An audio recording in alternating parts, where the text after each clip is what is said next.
आज हम लोग पढ़ने वाले हैं भूगोल का जो दूसरा चैप्टर है कृषि यानी कि एग्रीकल्चर के बारे में। ठीक है बच्चों, इस चैप्टर से सबसे ज़्यादा आपका ज्योग्राफी का क्वेश्चंस पूछे जाते हैं, क्योंकि प्रमुख रूप से भारत जो है बच्चों, भारत की जो अर्थव्यवस्था है वो कृषि पर डिपेंड करती है। भारत की जो 80% आबादी है वो किस पर निर्भर करती है? मुख्य रूप से डायरेक्ट हो या फिर इनडायरेक्ट रूप से कृषि पर ही डिपेंड करती है। ठीक है, निर्भर करती है। इसलिए इस चैप्टर का आप लोग को अच्छी तरह से कंप्लीट करना पड़ेगा, सारा चीज़ थ्योरी को करना पड़ेगा। ऑब्जेक्टिव का भी अच्छी तरह से आपको पकड़ बनाना पड़ेगा, और लघु दीर्घ उत्तरीय प्रश्न, जहाँ से लघु प्रश्न बहुत ज़्यादा पूछे जाते हैं। ठीक है, ये सारा चीज़ आपका इंपॉर्टेंट है। जब आप चैप्टर को कंप्लीट कर लेंगे तो एक भी ऑब्जेक्टिव आपका बचा हुआ नहीं रहेगा, सारा ऑब्जेक्टिव आपसे आसानी से सॉल्यूशन हो जाएगा बच्चों। ठीक है, आइए सबसे पहले पढ़ते हैं कृषि के बारे में, उसके बाद फिर इसमें प्रमुख रूप से अलग अलग प्रकार की चीज़ों के बारे में हम लोग पढ़ेंगे, जैसे सिंचाई, उसके बाद फिर किस प्रकार से आधुनिक कृषि की जाती है, फिर भारत में किस प्रकार से कृषि की जाती है, रबी फसल, उसके बाद खरीफ फसल, ये सारी चीज़ों के बारे में हम लोग आगे बढ़ते जाएंगे, पढ़ते जाएंगे। ठीक है, सबसे पहला है भारत कृषि की दृष्टि से एक संपन्न राष्ट्र है। मैंने पहले ही बोल दिया, भारत की जो अर्थव्यवस्था है वो कुछ हद तक क्या है बच्चों, कृषि पर ही डिपेंड करती है। यहाँ पर अलग अलग तरह के उपजाऊ मिट्टी पाई जाती है ना। मिट्टी के बारे में हम लोगों ने स्टार्टिंग में ही पढ़ लिया था, दूसरा या तीसरा चैप्टर में हम लोगों ने पढ़ लिया था बच्चों मृदा संसाधन के बारे में। वहाँ पर हम लोगों ने बच्चा पढ़ा था जलोढ़ मृदा, खादर, बांगर, काली मृदा, लाल मृदा, लेटेराइट, है ना। इस प्रकार के सारे चीज़ों को हम लोगों ने वहाँ पर कंप्लीट कर लिया था। अब बात करते हैं, अधिकांश भागों में वर्ष में 3 से 4 महीने होती है, यानी कि जो अधिकांश जो भाग है वहाँ पर जो वर्ष में 3 से 4 बार वर्षा होती है, यानी 3 से 4 महीने वर्षा होती है, जिससे अधिकांश क्षेत्रों में साल में एक ही फसल उगाई जाती है। मात्र 15% क्षेत्र में साल में 2 या इससे अधिक फसल उगाई जाती है। अब सोचिए बच्चों, पूरा सिर्फ और सिर्फ 15% ऐसा क्षेत्र है जहाँ पर साल में 2 या इससे अधिक फसल उपजाई जाती है, यहाँ यानी कि जहाँ पर वर्षा अधिक होती है। वर्षा की सहायता से विकसित कृषि प्रणाली को शुष्क कृषि कहते हैं। बहुत ही इंपॉर्टेंट पॉइंट यहाँ पर आपको ध्यान रखिएगा, यानी कि वर्षा की सहायता से, किसकी सहायता से? नेचुरल जो वर्षा होती है, बारिश जो होती है, उसकी सहायता से यदि कृषि की जाए तो उस कृषि प्रणाली को मुख्य रूप से हम लोग कहते हैं शुष्क कृषि, ड्राई एग्रीकल्चर। सिर्फ और सिर्फ किस पर डिपेंड रहेगा? वर्षा पर डिपेंड रहेगा। ठीक है, आगे बात करते हैं, भारत में कृषि का महत्व कई कारणों से है। पहला, ये देश के आर्थिक जीवन का क्या है बच्चों? प्राण है। यानी कि देश का जो आर्थिक जीवन है इसका क्या है? ये आपका कृषि प्राण है। यही कृषि क्या करती है? सारे जनों की पेट भरता है ना, सभी को अन्न उपलब्ध कराता है। भारत में लगभग 2/3 लोगों की जीविका कृषि पर आधारित है। कितना? 2/3। यहाँ की विशाल जनसंख्या के लिए भोजन कृषि से ही प्राप्त होती है ना। जैसे पंजाब और हरियाणा से गेहूँ, चावल, उसके बाद पश्चिम बंगाल, बिहार, ये सब दोनों क्षेत्र से भी चावल अच्छा खासा उपजाया जाता है। फिर अलग अलग प्रकार, जैसे आपका आंध्र प्रदेश जो आपका दक्षिण भारत में आता है, वहाँ पर टमाटर हो गया। उसके बाद नासिक जो आपका महाराष्ट्र में पड़ता है, वहाँ पर प्याज हो गया, है ना। ये सारे चीज़ अलग अलग क्षेत्र में अलग अलग प्रकार की फसलें उपजाई जाती है। राष्ट्रीय आय में भारतीय कृषि का मुख्य योगदान है। देश की 24% आय जो है बच्चों कहाँ से प्राप्त होती है? कृषि से प्राप्त होती है। लेकिन अगर देखा जाए तो 24% बहुत ही कम है। यदि आपका 80% अगर आपकी आबादी किस पर निर्भर हो? कृषि पर निर्भर हो, और उसका योगदान 24% ही सिर्फ अर्थव्यवस्था में हो, तो बहुत ही कम है ना। अर्थव्यवस्था में विकास की दृष्टिकोण से ये 24% बहुत ही कम हो जाता है। लेकिन इसमें क्या करना पड़ेगा? अलग अलग प्रकार के परिवर्तन की जरूरत है, आगे हम लोग पढ़ेंगे। भारत में कृषि भूमि उपयोग, तो जो लोग कृषि पर निर्भर है उसके लिए भूमि महत्वपूर्ण संसाधन है। यदि भूमि होगा ही नहीं तो किस पर कृषि करेगा, किस पर फसल उपजाएगा, किस पर धान रोपेगा, है ना। तो स्पेशली रूप से सबसे पहला जो महत्वपूर्ण संसाधन है बच्चों, वो है आपका भूमि। फसल उत्पादन के लिए, फसल उत्पादन में भूमि की गुणवत्ता का भी व्यापक महत्व है। कर्ज के लिए इसे गरीबी यानी कि गिरवी रखा जा सकता है। यानी कि जब कोई आदमी क्या लेने चाहता है? कर्ज लेना चाहता है, लोन लेना चाहता है, वो बैंक जा कर के क्या करता है बच्चों? कुछ सामान गिरवी देता है। तो गिरवी रखने के लिए उसके पास ज़्यादा रुपया, कुछ मतलब कि महत्वपूर्ण या फिर महंगी वस्तुएं नहीं होती है, तो वो क्या कर देता है? अपना ज़मीन को ही गिरवी रख देता है। ठीक है, इस आधार पर उसको बैंक कर्ज मुहैया कराती है। जनसंख्या बढ़ने से कृषि योग्य भूमि पर दबाव बढ़ा है। जब जनसंख्या में लगातार वृद्धि होगी तो क्या होगा बच्चों? प्रमुख रूप से कृषि योग्य जो भूमि है उसका क्या होगा? क्षेत्रफल में लगातार कमी आएगा। लोग क्या करेंगे, अलग अलग जाकर के अपना अपना घर बनाएंगे, है ना। जब घर बनाएंगे तो उससे क्या होगा बच्चों, जमीन जो है, आपका भूमि जो है, इसका क्या होगा, विस्तार होगा कि इसमें कमी आएगी। भूमि तो सेम ही रहेगा, लेकिन मुख्य रूप से कृषि योग्य जो भूमि है उसमें कमी आ जाएगी। क्यों? क्योंकि जिन भूमि पर कृषि कार्य की जाती थी उसमें अब फैक्ट्रीज लगने लगेंगे, उसमें मकान बनने लगेंगे, बिल्डिंग बनने लगेंगे, कंपनीज आकर के अपना इन्वेस्ट करेगा तो कंपनी अपने लिए ऑफिस बनाएगा, स्कूल बनेंगे, हॉस्पिटल्स बनेंगे। तो इससे क्या होगा, कृषि योग्य भूमि में लगातार कमी होगी। और ऐसे में कृषि में उत्पादन दो ही रूपों में बढ़ाया जाता है। यानी कि अब यदि इस प्रकार से जनसंख्या में वृद्धि हो, कृषि योग्य भूमि में लगातार कमी हो, तो यहाँ पर क्या करना पड़ेगा, भूमि तो आपका लगातार घट रहा है तो कृषि उत्पादन में आपको बढ़ाना पड़ेगा, क्योंकि आपके पास एक बड़ी जनसंख्या है, सबको क्या करना है, खाद्य उपलब्ध कराना है। तो इसमें क्या करना पड़ेगा, कृषि उत्पादन में परिवर्तन लाना पड़ेगा।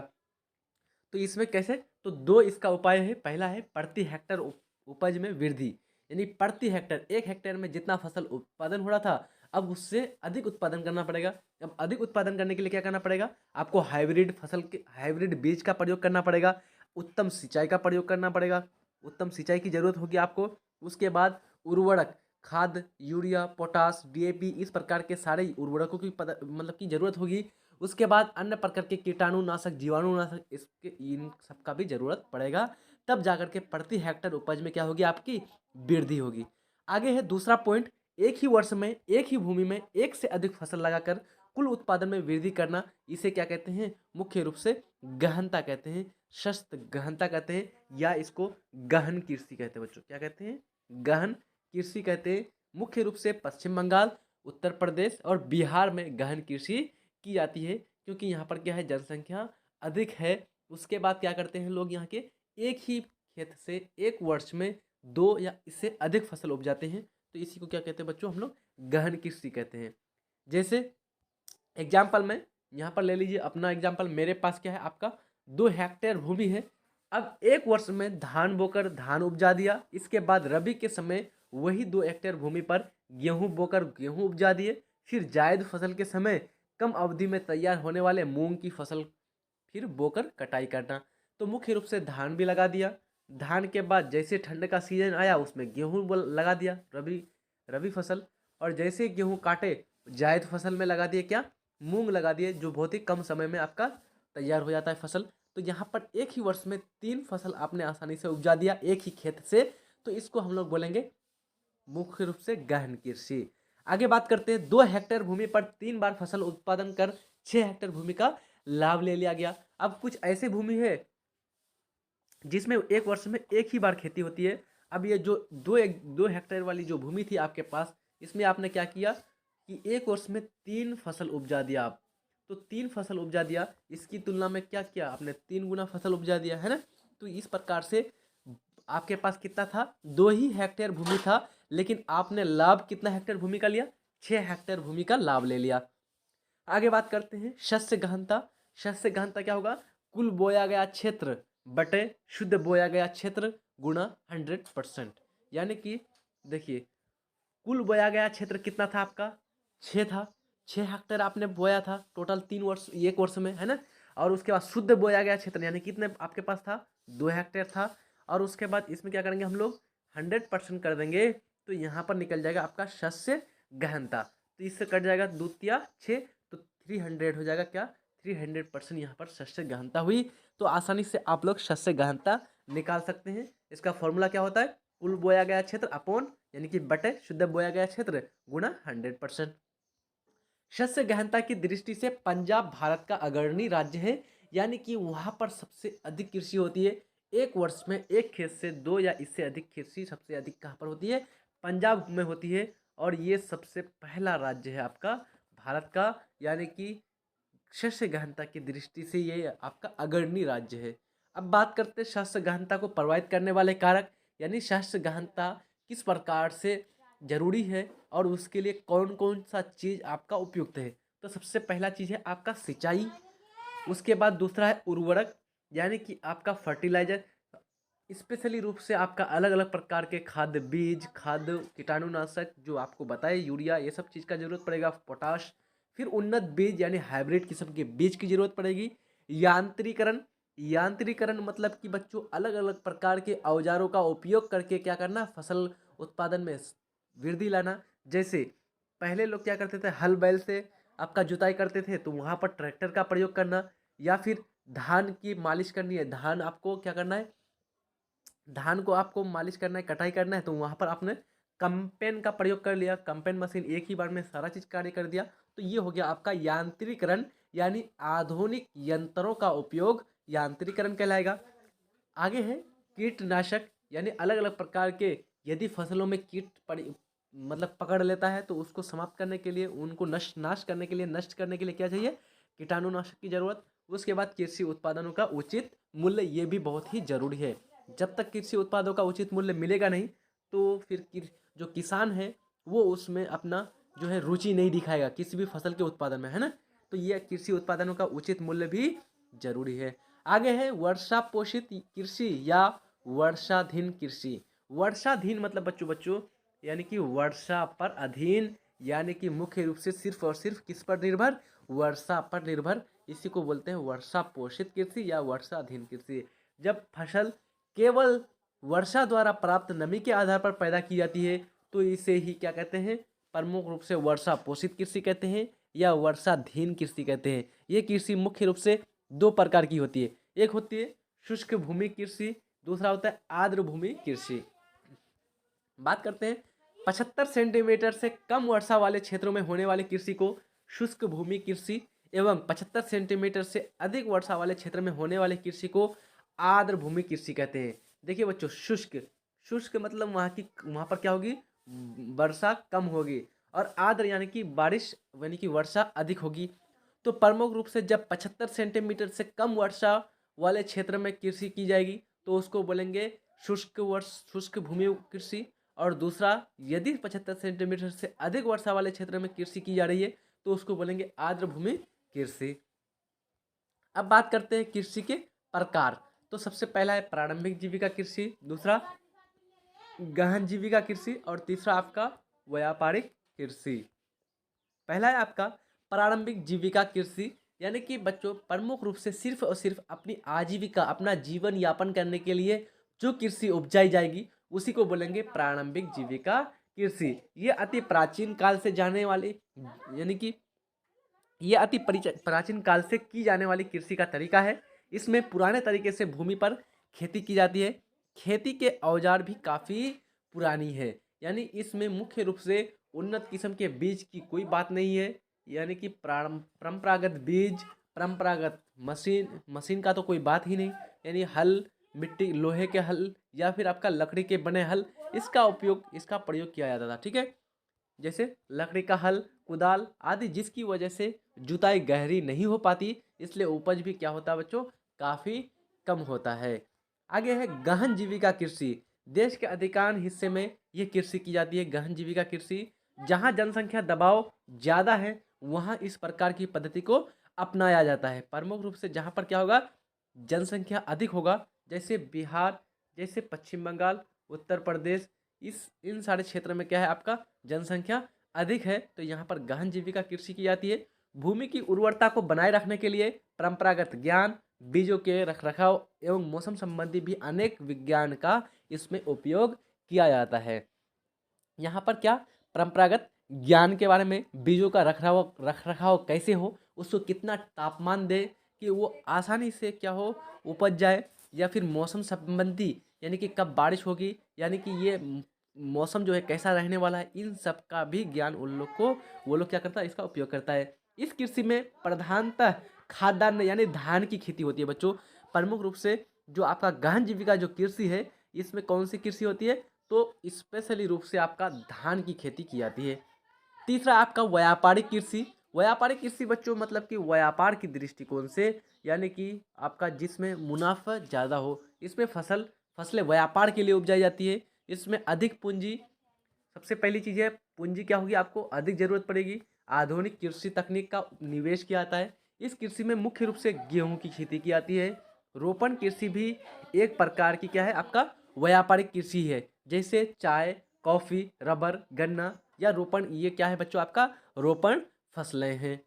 आगे है आपका नोट, चाय प्रमुख रूप से असम और दार्जिलिंग में, कॉफ़ी कर्नाटक में, रबर केरल में प्रमुख रूप से उपजाया जाता है। बहुत ही इम्पोर्टेंट है, जल्दी से आप लोग नोट डाउन कर लीजिए या फिर आप लोग स्क्रीनशॉट खींच लीजिए बच्चों।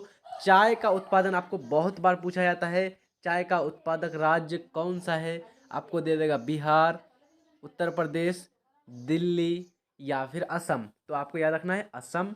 और उसके बाद असम के बाद कौन आता है आपका? पश्चिम बंगाल में उपस्थित जो आपका दार्जिलिंग क्षेत्र है, वहाँ पर भी चाय का उत्पादन होता है। दूसरा क्वेश्चन आपका ऑब्जेक्टिव में पूछा हुआ है, कॉफ़ी का सबसे अधिक उत्पादन, कॉफ़ी का सबसे अधिक उत्पादन करने वाला राज्य कौन सा है? तो याद रखिएगा क से कॉफ़ी, क से कर्नाटक। दूसरा है आपका रबर का उत्पादन कौन करता है? तो रबर का उत्पादन बच्चों आपका कौन करता है बच्चों? केरल करता है, ठीक है। प्रमुख रूप से केरल में रबर का उत्पादन होता है। आगे बात करते हैं, भारत में ऋतु के आधार पर फसलों को 3 प्रकार में बांटा गया है। ये हम लोगों ने ऊपर में जान लिया था, इस पर अलग अलग प्रकार की कृषि। अब हम लोग जानते हैं ऋतु के आधार पर फसल।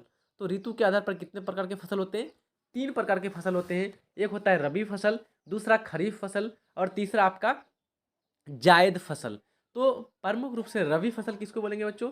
रबी फसल यानी कि इसको किस में हम लोग बोएंगे? जाड़े के मौसम में बोएंगे। और जो खरीफ फसल होगा इसको वर्षा के मौसम में, बारिश के मौसम में, और यानी कि जिसको गर्मी का भी बोल सकते हैं। और जायद जो फसल है इसको हम लोग प्रमुख रूप से बोएंगे जनवरी, फरवरी या मार्च, इस महीने के अंतर्गत, ठीक है। जायद फसल जिसको गर्मा भी बोलते हैं।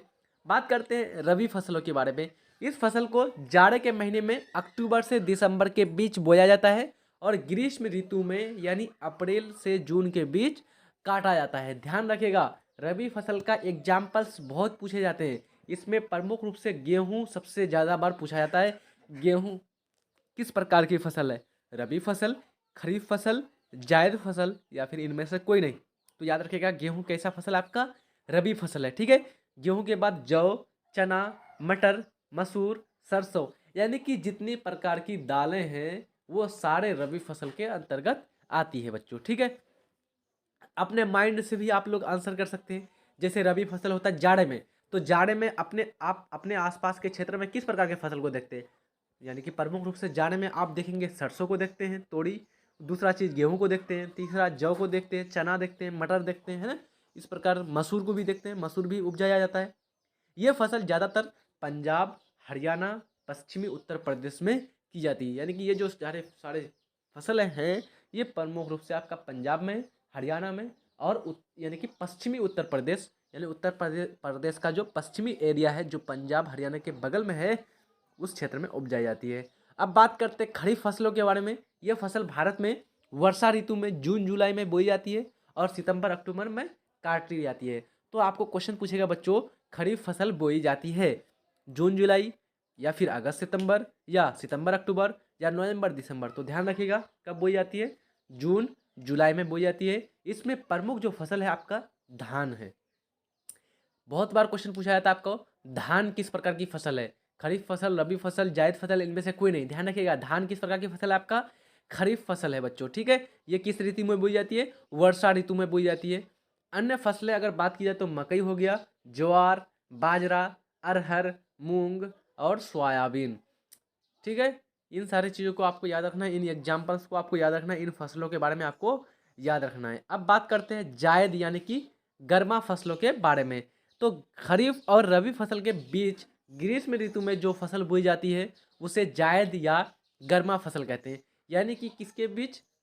प्रमुख रूप से खरीफ यानी कि आपका हो गया वर्षा ऋतु, और इधर हो गया आपका रबी यानी कि हो गया आपका जाड़ा ऋतु। इनके बीच जो फसल बोया जाएगा तो इसको हम लोग क्या बोलेंगे? जायद फसल, ठीक है। इसमें प्रमुख रूप से धान, इसमें भी मकई और सब्जियों की खेती। तो प्रमुख रूप से इसमें सब्जियों की खेती की जाती है बच्चों जायद फसल के अंतर्गत, ठीक है। अब बात करते हैं क्रॉप रोटेशन यानी फसल चक्रण के बारे में। जो हम लोगों ने ऊपर में देखा था उसको एक चार्ट के जरिए देख लेते हैं। तो देखिए बात की हम लोगों ने रबी फसल, खरीफ फसल और जायद फसल किसके आधार पर? ऋतु के आधार पर।